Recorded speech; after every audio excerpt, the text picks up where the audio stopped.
very important. Dating back to the administration of President Dwight D. Eisenhower, this council has championed the vigor and strength and vitality of the American people. Today, we continue that very proud tradition. This group is led by two-time major champion and one of the greatest players in the world, one of the highest ranked, and he just had a phenomenal Open Championship, as you probably saw, shooting one round that wasn't so good, and then he came back with about a 65 or something. He was getting a birdie on every hole. They were worried he might not make the cut, and he made the cut by about 200 strokes. It was pretty amazing, and he had a great week, actually. And he's also the longest hitter of a golf ball, I think ever, but, you know, they say ever. I would say ever. And the longest in the world today, and it's Bryson DeChambeau. He's a great guy, been my friend for a long time.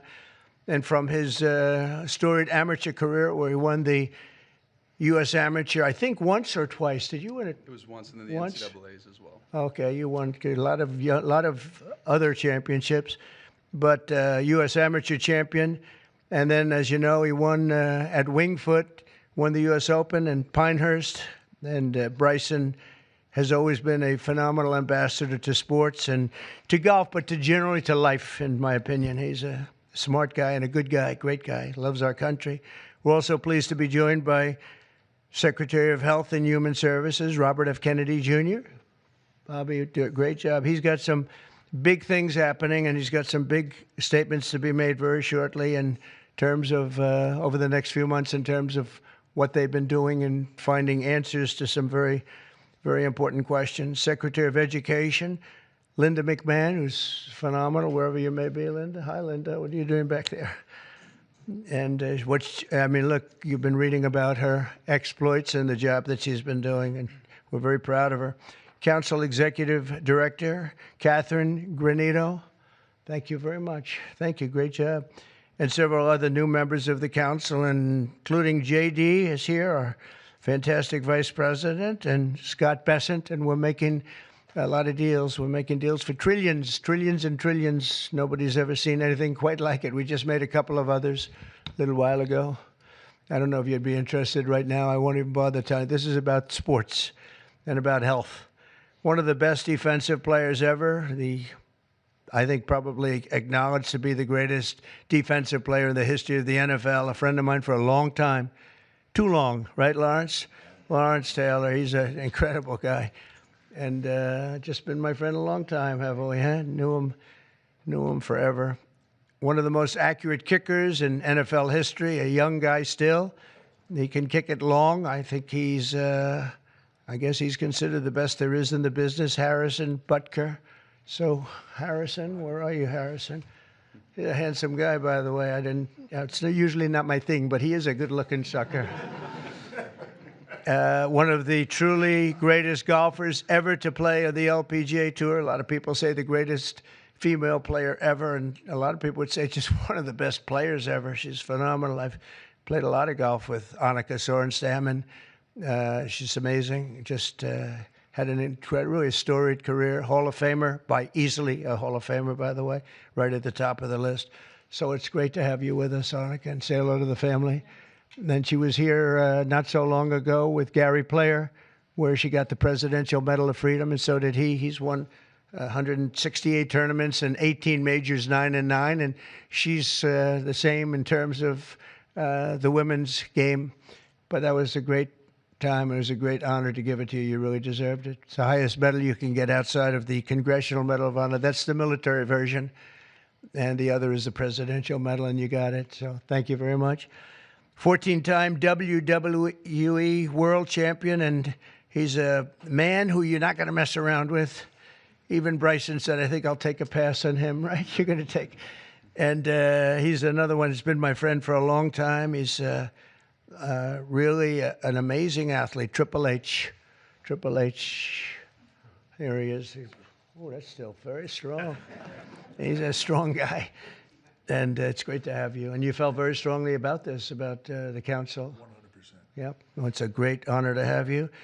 Offensive lineman, NFL, very respected, very smart. Cody Campbell. Thank you, Cody, very much. Thank you very much. In addition to the people here, we have other council members that want to just pay their respects. One of the greatest players and athletes ever. You could say when you look at records, there's probably nothing like it. Tiger and Jack.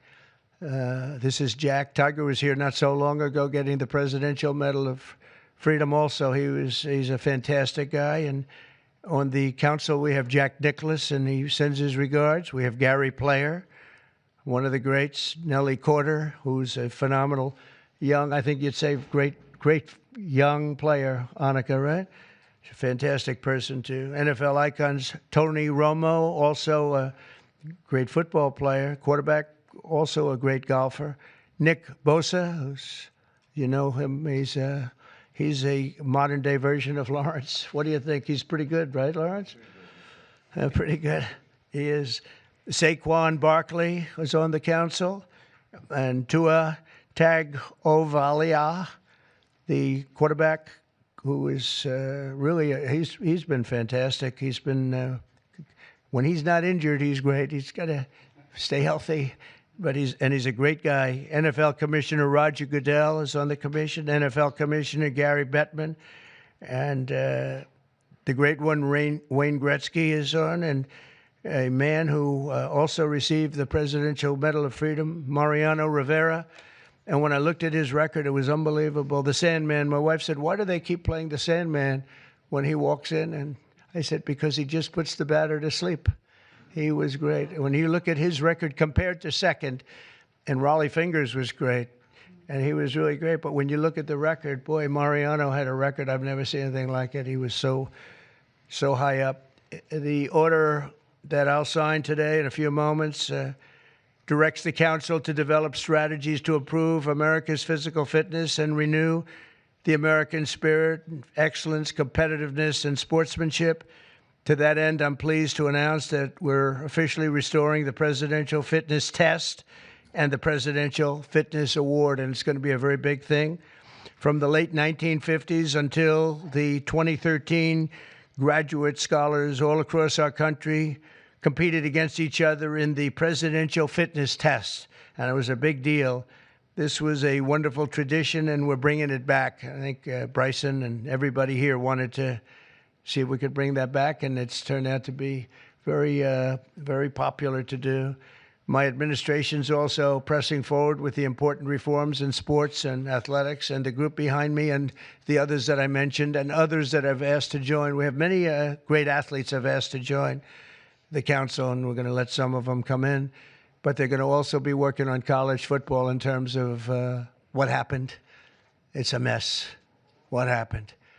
It's what they're doing with college football, and the fans are upset about it, and players are being taken from team after team and being traded around like playing cards, and a lot of money's passing, and nobody knows what's happening.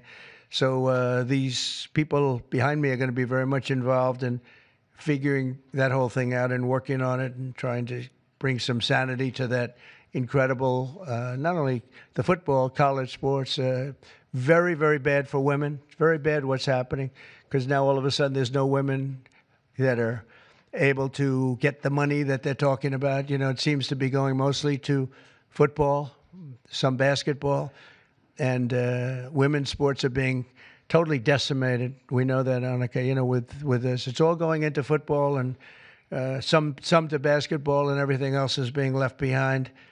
And women are being left behind, and lesser sports are being left behind, and the Olympics is being decimated because that was like training for the Olympics, and now we're not going to have that many of those sports left. The smaller sports, they're almost going to be completely wiped out. This is crazy what's going on. We banned men from competing in women's sports, and last week the United States Olympic and Paralympic Committee announced that they will be complying with that order, so there won't be men playing in women's sports. That seemed like an easy one. They say it's an 80-20 issue during the campaign. I said, no, that's not 80-20. That's 97-3. Maybe it's 98-2, perhaps. And last Thursday, we terminated third-party pay-for-play schemes in collegiate athletics and effectively we saved college sports, but now we have to make it, we have to heal it, because it's really a mess. It's a real mess. This council will play an important role in shaping these new policies and ensuring that we preserve the American athletic tradition for many generations to come. And in the years ahead, we'll have the chance to showcase our nation's athletic dominance in the world stage as we host the America 250. So we have America 250, and we have, it's going to be incredible, the Patriot Games. But we have the Ryder Cup, we have the President's Cup, we have the 2026 FIFA World Cup. So we have the World Cup here, we have the 2028 Olympics. So when they cheated on the election and they picked somebody that wasn't supposed to be there, I was very upset before that because I got the Olympics and I got the World Cup. I was the one that did it. I can't say I got America 250. It just happened to be 200. I'd like to take credit for that, but I don't think I'll be able to. But we have a big thing coming up. But I was very upset because I got them, and it was skipped an election season. And so it took place in the next term after the term that we were supposed to have. And I was extremely angry. And then when I won, I said, wait a minute, I think I just picked up the Olympics and I just picked up the World Cup. So it worked out sort of cool. But I want to, again, thank everybody in the council. They want to work, too. These are people that really, we only do it by request. And people, they want to work and they want to make things better. And I hope they can make college sports better. They can heal it. They can find a solution. It's not going to be that easy. But you have a lot of smart people. So I'd like to begin by introducing Bryson to say a few words, and then we'll have Triple H, and we'll have a couple of other people say something, and then I'm going to sign that good-looking couple of pieces of paper, and it means a lot. It's going to be a very important council, and thank you all for being here. Bryson, please. Thank you, everybody, for being here. And first off, I'd like to say thank you to President Trump and Vice President Vance for your support and this initiative and council. And to be honest, I never would have thought that this opportunity would have been here right at our doorstep. We have an opportunity at being the 70th anniversary of the President's Council on Sports, Fitness, and Nutrition to literally change the fabric of kids' lives. And our first initiative is to bring back and reignite the President's Fitness Test, and then also reestablish some key other metrics on guidelines around building some communities, and also, again, with the President's initiatives around college, we think we can help in that regard too. But we've got a great established council with us that we believe we can change the fabric of our communities and kids' livelihoods for the future generations that are to come. I can't thank you guys enough, and looking forward to making massive changes in kids' lives and in our America's future. Thank you. Thank you. First of all, I'd like to say the same. Thank you to President Trump. Thank you for this honor. I'm humbled by it. I'm truly honored to be on this. Vice President Vance, thank you very much. Secretary Kennedy, truly appreciate all that everybody is doing for the health and wellness of the entire country. For me, since I was 14, this has been such an important part of my life. Health, fitness, sports, nutrition, all of it. I think learning that at a young age sets you up for success in life. And without it, you're at a lesser place for it. So I look forward to the opportunity to do this. I look forward to the opportunity to help make our youth healthy, help get them engaged in sports, and let them learn what it takes to be successful in life. So thank you very much for the honor. Thank you. Very much. Thank you. Bobby, please. Thank you very much, Mr. President. In December of 1960, a month after he won the election, my uncle, who was about to be president, wrote an article for Sports Illustrated called The Soft American, and he was lamenting the fact that America had prided itself on its beef jerky toughness, and that we were losing that. We were falling behind Europeans, we were falling behind other nations. And he was signaling with that article that he was going to make physical fitness of our kids the centerpiece of his administration. And I'm so grateful to President Trump for bringing back this tradition. I was talking to Paul before we went in here. We were part of the Council on Physical Fitness when we were kids. And you had to do sit-ups, you had to do pull-ups, you had to do shuttle runs, you had to do 1-mile runs. And they awarded the top 15% with a patch and with recognition and with certificates. And for me, it was a huge item of pride when I was growing up. And we need to reinstill that spirit of competition and that spirit and that commitment to nutrition and physical fitness. And I'm so grateful to President Trump for your leadership in bringing this back for our country. Thank you very much. Honored representing the great women in sports, please. Thank you. Thank you, Mr. President, Vice President Vance. This is truly an honor.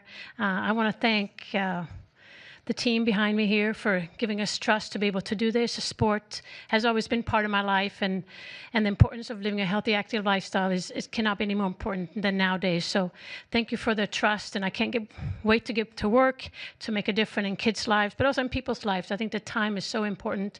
Obesity is the highest it's ever been. Mental health, as we all know, the need ought to be tackled. So thank you for the trust, and look forward to going to work with the team behind me. Appreciate it. Thank you.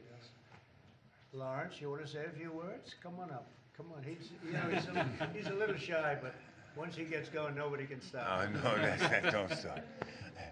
I'm just proud to be on this team. I don't know why. I don't know what we're supposed to be doing, but I'm here to serve, and I'm here to serve you. Okay, so I'm going to do the best I can for as long as I can. Thank you very much. Nobody like him. Come on, young superstar.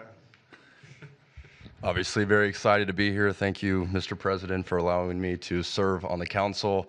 Just excited to do my part to help make America healthy again, to help our youth be healthy and thrive and grow up and be great citizens of this country and be great family members and contribute to this great country. And I think you have to be strong in mind, in body, and soul. So thank you so much for allowing me to be here. Thank you. Thank you very much. JD? Okay, sure, sir. Well, thank you all, and thanks to the president for setting up this important commission. Thanks to all the great athletes for lending their credibility to it. I think all of us who have young kids at home just know that kids are healthier, they're happier, they do better when they're out there, they're being active, they're playing in sports, they're hanging out with their friends. I think all of us have thought at one point in the last few years that kids spend a little too much time on their phones, maybe a little bit too much time in front of the TV, and we just want kids to do better. We want them to be healthier, we want them to be happier, and we know that getting out there, playing in sports, and being active and healthy and physically fit is a critical part of this. So all due credit to the President and Secretary Kennedy's leadership. This is all about just making our kids better citizens, better people, and happier in their daily lives. And I think this is a great team to get it accomplished. Thank you, sir. Okay, let's sign this. Linda, come on. We'll sign this for Linda. She's doing pretty well, right? Around? Linda's amazing. Good job.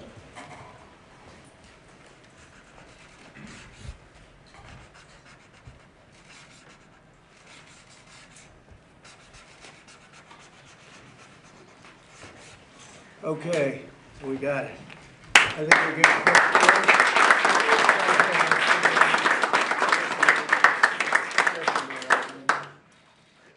Okay.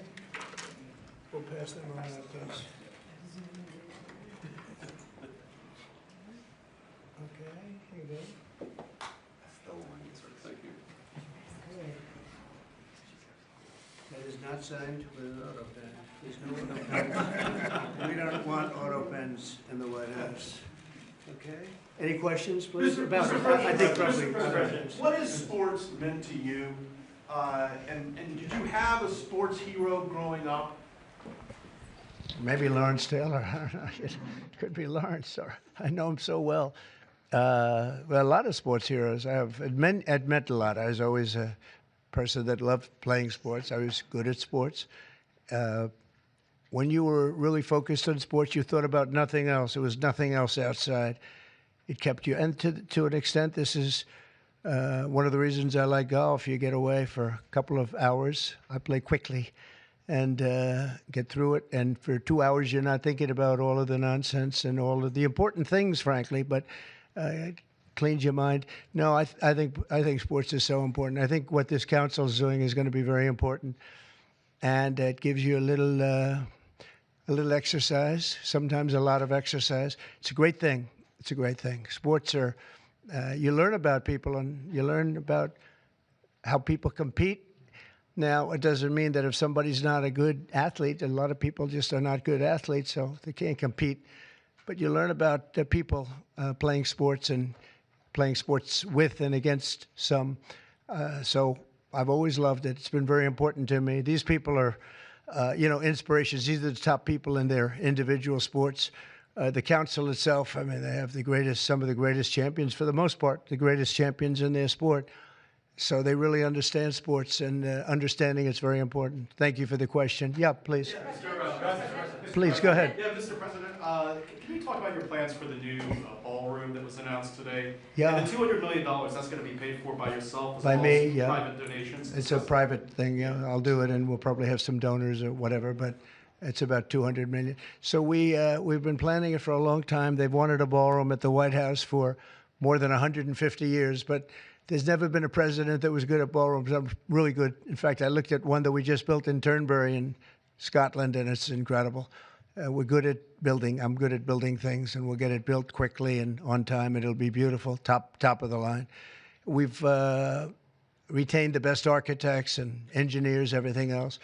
It'll be built over on the east side, and it will be beautiful. It'll be views of the Washington Monument. It won't interfere with the current building.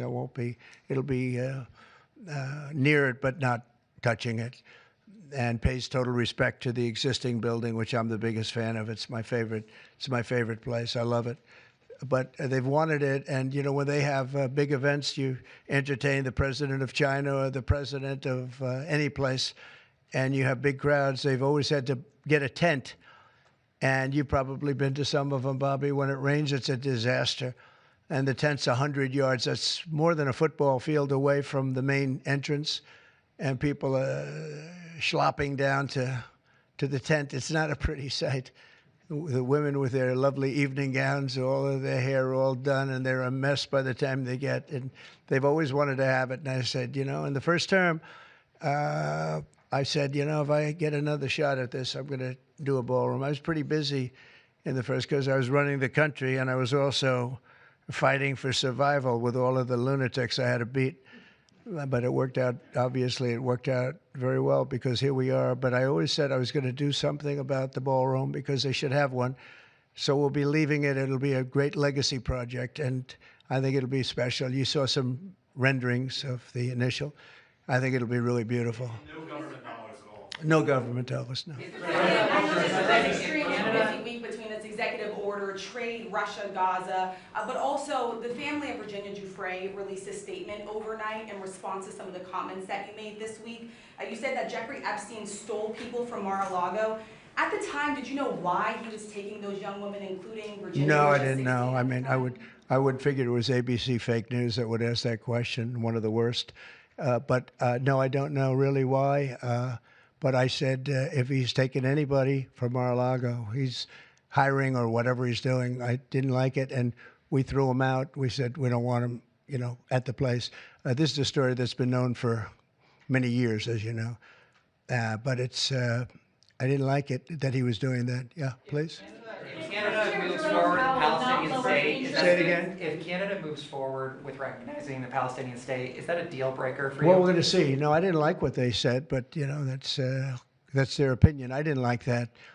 Not a deal breaker, but we haven't spoken to Canada today. He's called, and we'll see. But we have made a few deals today that are excellent deals for the country. We're taking in literally trillions of dollars for the country. This is making our country very rich and respected again.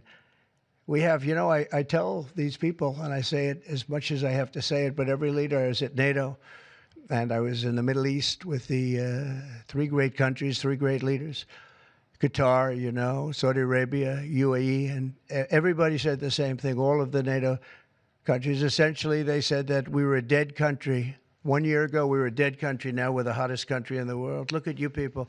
We're the hottest country anywhere in the world. We're doing great. Yeah, do you have a...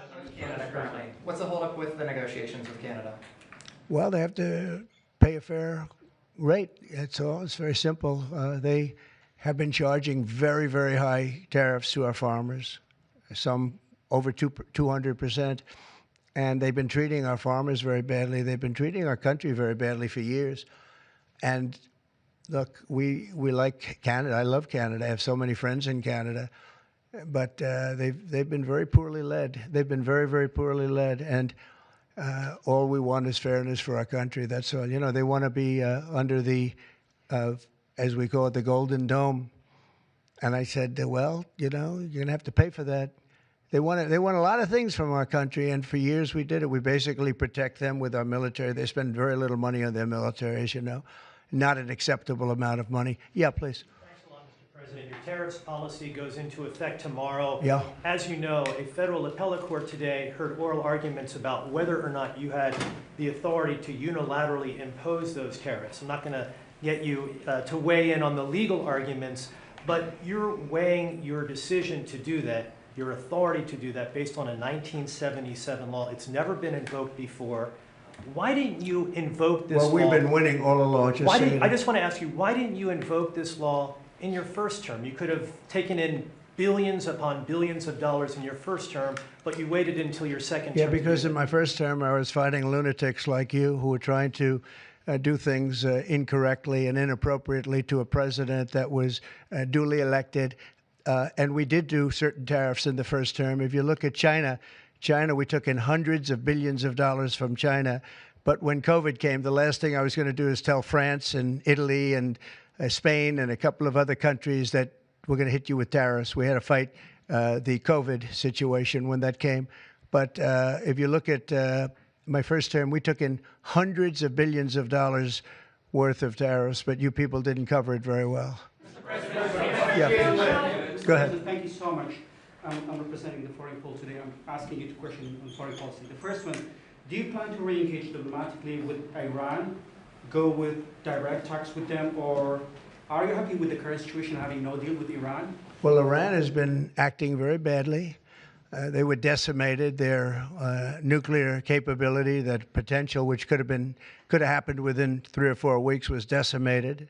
It's been obliterated. The Atomic Energy Commission said the place is just decimated. Now they can start again, but they'd start in different sites because they were hit. I tell you what, the job these pilots did with their B-2 bombers, those unbelievable machines, they traveled 36 hours without stop, and they hit every single target. Every bomb hit they went right down the chutes. And then, as you know, we shot 30 rockets from submarines that were hundreds of miles away, and they hit every target.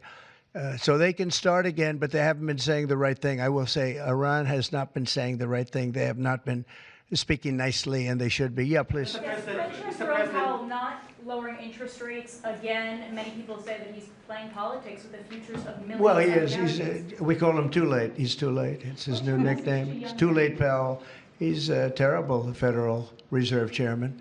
Not only that, he's building a building. He's at $2.9 billion. It's actually 3.1 if you include other areas that are essentially the same thing. Way over budget, has no idea what he's doing. And I would say he's probably good at that compared to what he does with interest rates. But, you know, we have him there, and it was a mistake. I put him in, and then Biden extended him. And Biden only extended him because he knew I couldn't stand him. And that turned out to be not a good thing for Biden. Although he did lower interest rates just prior to the election. Didn't work out too well for them. But he did lower them pretty substantially just prior to the election. No, he's a political hack, not very good. He's not a smart guy, Brian. Mr. President, sports fans have been very supportive. To go back to the original names of Cleveland Indians, the Washington Redskins. Oh, I love that. Love the sound of that. Well, I do the Washington Redskins. I think they should do it. I told the mayor and I told people that they should bring back the name. If they bring back the name, you'll have a lot of excitement. And, I mean, Cleveland Indians, how about that? That was an original franchise, 1903 or something, 1906, an original, the Cleveland Indians. And what do? They changed the name from Indians. What's wrong with the word Indian? You know who is upset about it? The Indians are upset about it. They're upset about Redskins, too. So Redskins, I guess you'd say it was a little bit lesser of a case, but People want to see the Redskins, and the Indians want to see the Redskins back. No, I recommend it. I was asked that question the other day. The Washington Redskins, it's a fabled franchise. And now, I don't even know what the hell their last name is. What are they to Commanders or something? Is it Commanders? It's not a good name. About President Biden, sir. About President Biden, sir. May I ask you a question? Wait a minute. No, not you. You. Mr. President, Kamala Harris, as you know, is not running for governor of California. She's not going to do it. What do you see in her political future, sir? Well, she can't speak. She can't talk. She can't do an interview. I thought it was a very strange campaign that we had. But, you know, I had two of them. We were up by like this massive number of points on Biden, and they said, let's change to Kamala. Nobody knew who Kamala was. Nobody knew her last name, Harris. They said, we're going to get Vice President Harris. Everyone said, who the hell is Harris? They only knew her by the first name. But no, I thought she was a terrible candidate. Look, don't forget, she didn't really get the nomination. I mean, that whole nomination was strange. She was the first one out. You know, she took a good amount of points with her when she announced, but nobody knew her. And once they got to know her, she dropped out very shortly after she started. And she started with a pretty good, you know, she was like in second or third place. But I don't know. I mean, I wouldn't call her a skilled politician. Would you? She's also coming out with a book. Any plans to buy it? I don't know. I think I'm going to buy it. I'd love to see it. No. I'd find it. Look, I find everything in politics interesting. I sort of enjoy politics. She wasn't a skilled person. You know, you have skilled politicians, really skilled politicians, and then you have some that aren't. And she was put in a very tough position, I think. She did have a 6-week honeymoon. They told me, the pros said, you know what, she's going to have a 6-week. And she did. She was like untouchable in terms of everybody thought great. But she didn't do any interviews or anything, which was strange. Not even friendly interviews with friendly reporters like her right there, really friendly reporter. And you know what happened? People said, what's wrong with her? Why isn't she doing? She made a mistake. She should have done interviews. She didn't run a great campaign, but we beat Biden, and then we had to beat, nobody's beaten two. I had to beat two. That's like Dana White, the great Dana White has a fight, and he has a fighter that's getting the hell knocked out of him. They say, well, let's take him out and put somebody else in. Didn't seem fair to me at the time, but where are we? We're in the White House. So, I mean, you know, so it worked out. Mr. Very serious question here. Russia today hit Kyiv with missiles and drones, more than 100 people, kids. I think it's disgusting. Russia, I think it's disgusting what they're doing. I think it's disgusting. This is Biden's war. It's not my war. But I said if I get in, I'll try and get the thing stopped.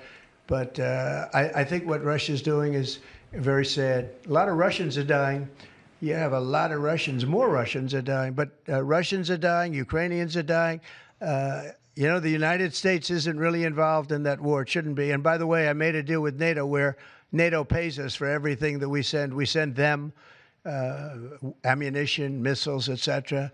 And we're not paying anything for that war. But I will tell you this, it should be stopped. It's a disgrace. And the ones that are dying are they're losing 7,000 now. It was 5,000. They're losing now 7,000 soldiers a week, Ukrainian soldiers and Russian soldiers. And they're also losing people now in the towns and cities because Putin's hitting them with rockets. No, I think it's disgraceful. You have a 10-day deadline. You imposed a 10-day deadline. Yeah, we have about 8 days. Yeah, we're going to put sanctions. I don't know that sanctions bother him. You know, they know about sanctions. I know better than anybody about sanctions and tariffs and everything else. I don't know if that has any effect, but we're going to do it. Europe is extremely upset. But this is a war that should have never happened. This is a war that wouldn't have happened if I were president. And this is Biden's war. This was a stupid war to get into. Should have never gotten into this war. Steve Witkoff is traveling to Israel. Yeah, going to Israel, and then he's going to Russia, believe it or not. Representative Marjorie Taylor Greene has said that what is occurring there is a genocide. Do you agree? Oh, it's terrible what's occurring there, yeah. It's a terrible thing. People are very hungry. You know, the United States gave $60 million for food, and it's a shame because nobody, you know, I don't see the results of it. And we gave it to people that, in theory, are watching over it fairly closely. We wanted Israel to watch over it. Part of the problem is Hamas is taking the money and they're taking the food. But we gave $60 million a couple of weeks ago. Nobody said anything about it. Nobody said thank you, but I didn't need to thank you. I just wanted the people to get fed, and we're helping out financially with that situation. It's a terrible situation. So just to conclude, I want to thank everybody for being here. I want to thank you for being here. This is a great group of people, and it's a good feeling. You know, when we first came to office, this country was really in trouble. And now we're rich as hell, and we're doing amazing things, and we really are. We're the hottest country in the world, and I like that. Thank you very much, everybody. Thank you. President, can I ask you about Iranian, Mr. President?